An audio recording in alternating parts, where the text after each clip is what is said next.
It was my first time hauling the Lone Star systems. Aerodyne had moved me from nice, leisurely K-space without so much as a call, just a memo that read, Asset Arrangement Notice. Liam Baring has been reassigned to contract number 38297. Parcel is stationed in Hangar 5. I checked my PUD, and sure enough, I wasn't hauling silicon shells to the Green Bar smelting station like I usually did. I was going into Lone Star, Sector 67, for a pickup.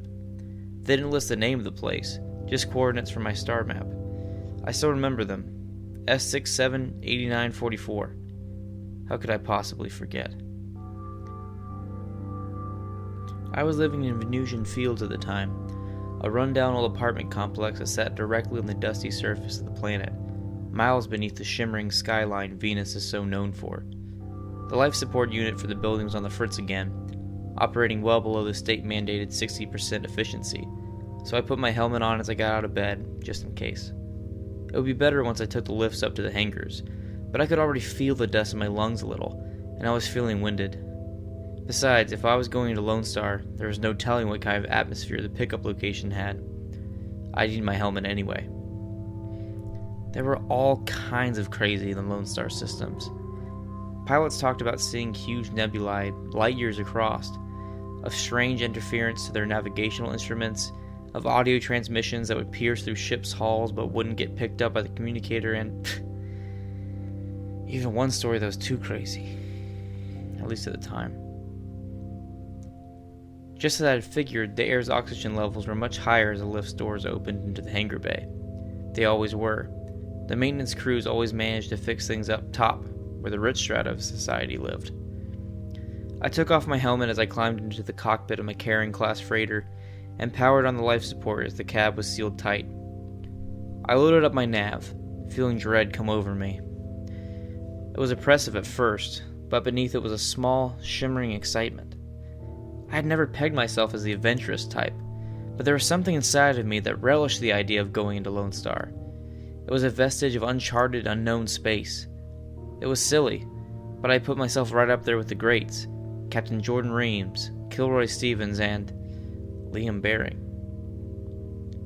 When the warp drive spit me out a few parsecs from the pickup site, the excitement had completely died. I wasn't going boldly into the unknown. I was whimpering, crawling through a starscape that was foreign and bizarre. Right away my instruments died, and I had to run straight juice, limiting aux power to just my nav, directional scanner, and comms. There was enough to last till the pickup site, but I would need to get refueled for the second leg. I realized then that I had forgotten to check what the drop-off location even was, if it had even been mentioned in the short briefing I had received. Someone on the ground would have to know. There wasn't a star in sight, not even distant ones, and the darkness felt thick as my ship cut through. I wanted to turn on the gravitational sensor to see how I was getting tugged, but I didn't want to cut my levels too close. I only hoped that it wouldn't be too much farther. As I slowly pierced through the inky blackness, I saw a light up ahead. It was dim at first, but it grew brighter and brighter the closer I came to it. It was too bright, and as I approached, I realized it didn't shimmer. It stayed perfectly motionless. As my ship neared, I realized that the light was floating a few feet above a large metal platform thousands of yards long. Tiny dots moved along it, and I realized that they were people. Checking my coordinates, they matched. This was the pickup point. They had an enviro shield around the platform, and as I brought the ship to a halt outside, a voice chimed into my comms. "Identification," the man said in a brusque tone. I replied with my Karen's ID number, 66347, and the comms went dead. A hole opened in front of me in the bubble, and I passed through as it closed behind me. I was distracted as I searched for Hangar 5, consumed with the bright, unwavering light. It was right along my port side, and enormous, filling my cab with light, suspended by nothing.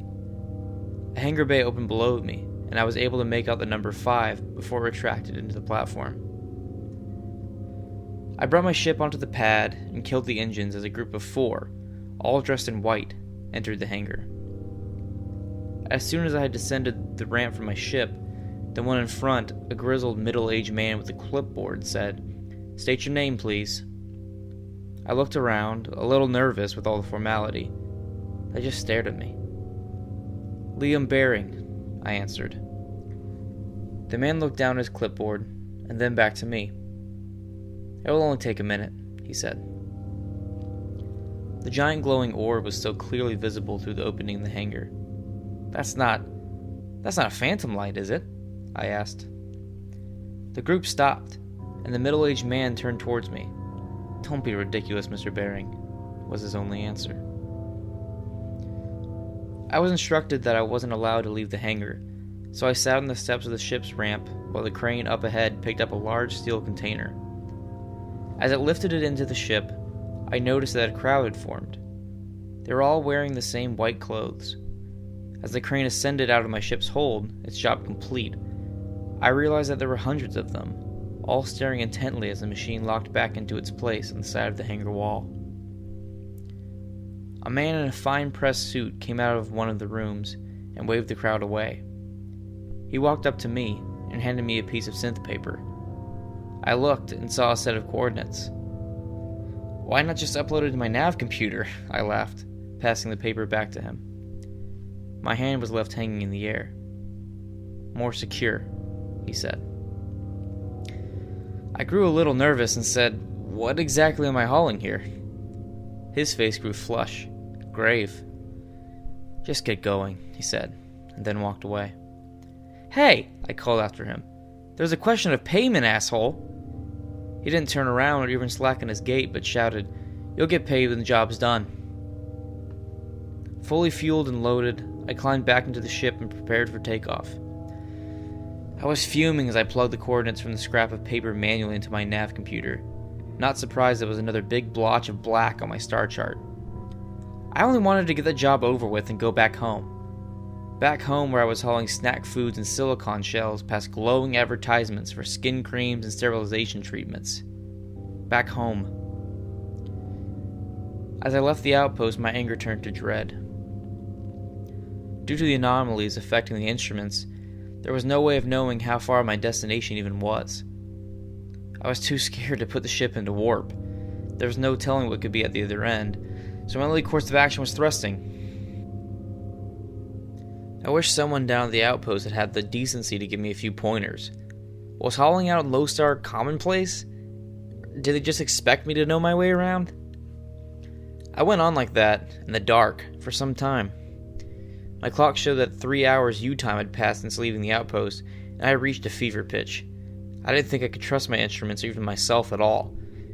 I was just about to turn around, head back to the outpost and demand that they strip the payload from my hold and send me on my way, when a voice crackled through my comms. "Hello? Hello," it said, but not through my comms. Through what then? Through my head? "No need to answer. We're picking you up loud and clear," the voice continued. "You're going to dead. Death is on its way." "Who are you?" I asked, my eyes flitting across my instrument panel, looking for a way, any way, that I could be hearing a communique with my electronics cut. "Do not be alarmed," the voice continued. "We are help. We are come."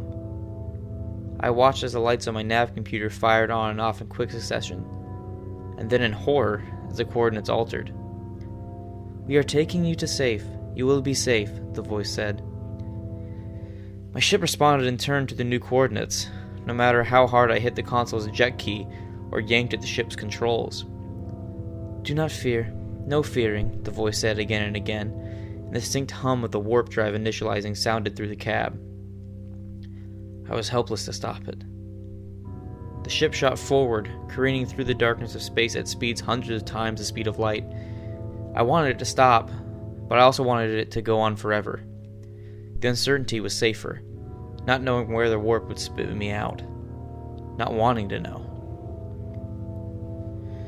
Soon I could feel the waning. It was coming down. The drive's loud churn diminished into a subtle hum as the distorted shape through the window in the cab grew clearer and clearer. It was a structure, but didn't look like anything I've seen before. There were rumors that companies used Lone Star Systems as a testing ground for experimental technologies, but the giant gray form that floated ominously in front of me wasn't of human origin. That was painfully clear. It was too foreign, too strange. Its size was oppressive. My ship and I were a tiny speck alongside it, but there was more than that. Its enormity had an effective presence to it. I felt like it was making me smaller, shrinking me. "We have control now," the voice said, reverberating in my skull. "Give control." The next thing I remember was just blackness, but slowly the light came. I was standing in the middle of an enormous space with my arms straight at my sides. If I was in a room, the walls were shrouded in darkness. I couldn't make them out. All I could see was a phantom light, a small one, floating about a foot off the cold gray floor a couple yards in front of me. Beneath it, on the ground, lay what looked like a mass of meat. It was writhing and shaking violently back and forth in place. Veins bulged and sinews and tendons connected smaller pieces of red flesh to larger ones. They were connecting, right before my eyes. I watched as the flesh parted, filling with sliming purple organs. The organs then covered themselves in muscle, then skin. Soon hair formed, and it was a figure, a woman, who screamed and lifted herself out of herself. I watched, too horrified to move, as she walked towards me. Her voice was the same one I had heard from my ship, from my head. "We questioned, but thought this might make the effort more easier," she said. The words didn't match the lips, which seemed to lag drunkenly behind. "What are you?" I asked. "That is not the question we require," the woman mouthed, and the voice said. "Question, what does your possess?" "What?" I said, unable to think. "What?" the voice mimicked as the woman stared at me with dark, unblinking eyes. She stared for what seemed like years, until a flash of light shot out from somewhere in the dark. She turned quickly towards it, but as quick as it had come, it was gone. Slowly she turned toward me, but her face was wrong. Horribly wrong. It was a smile, but not a smile, and a frown, but not a frown. It was blankness, and it was emotion, and it was nothing. She screamed a scream that echoed loudly in both my ears and my head, and then collapsed violently on the floor, splitting her head open and sending a thick pool of blood that began to creep closer to where I stood. The gash grew, breaking her open, tearing her skin and muscle, and sending her back into the gelatinous pile of flesh and gore she had become, and she had been before.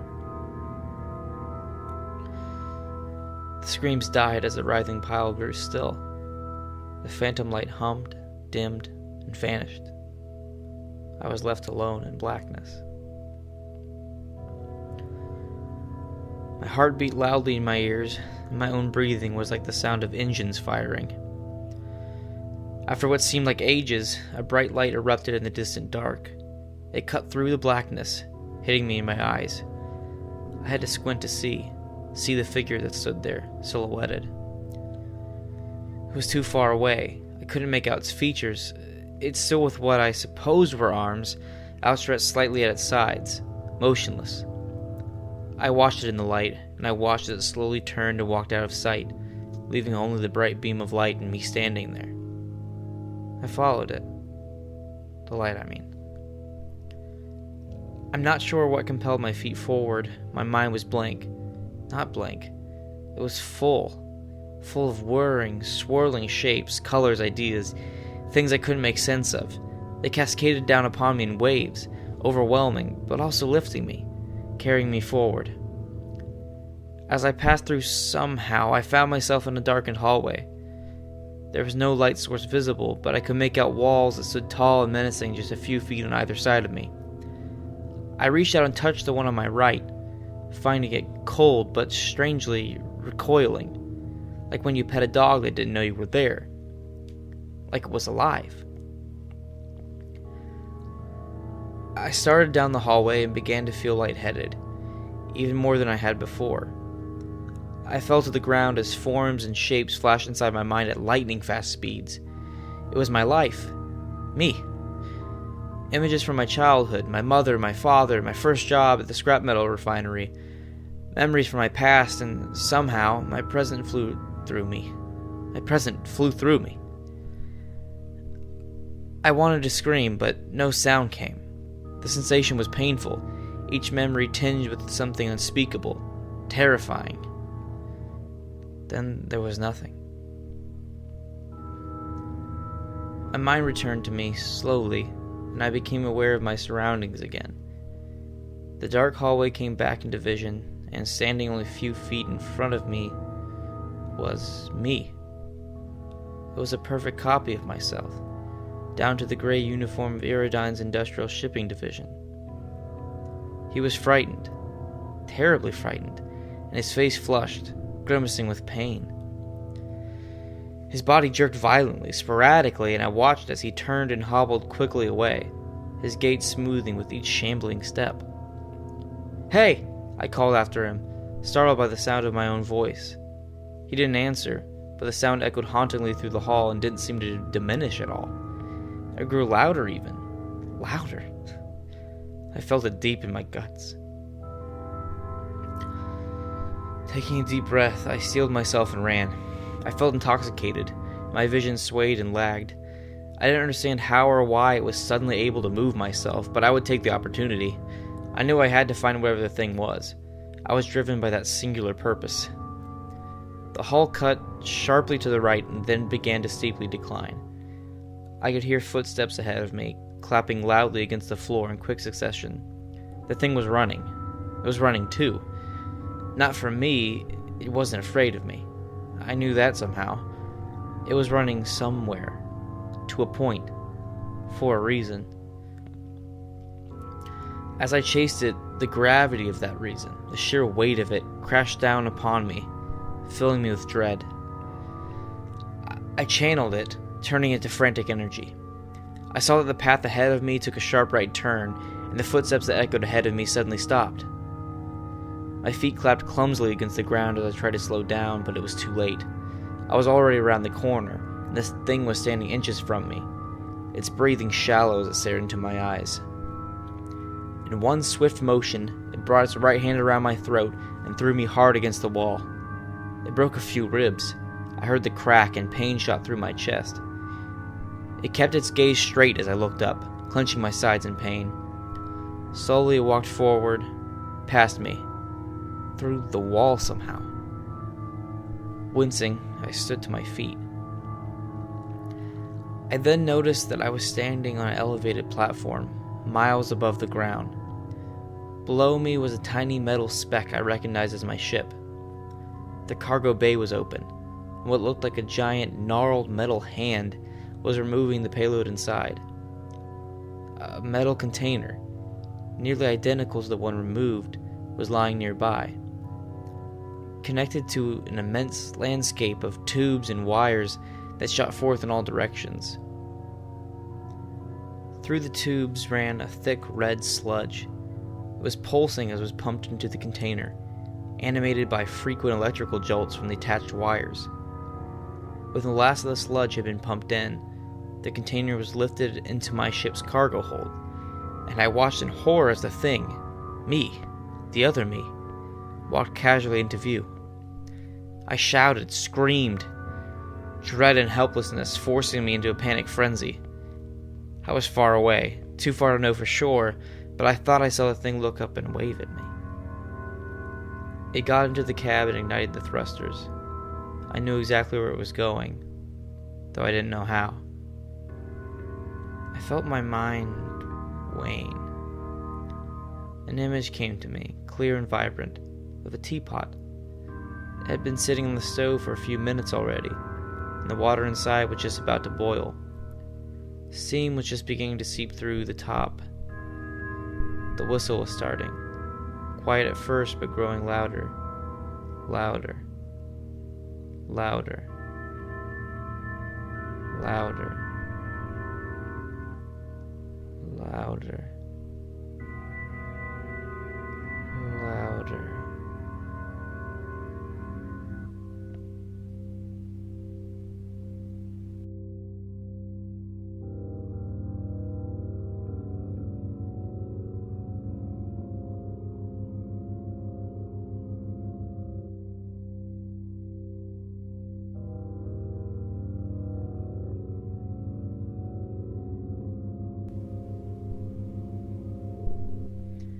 Phantom Space Funhouse is produced by Nate Gutman and Kim Scharfenberger.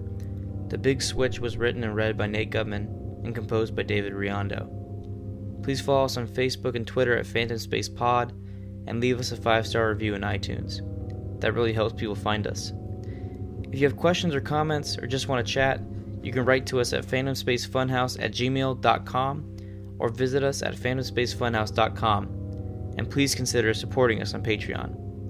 As always, thanks for listening.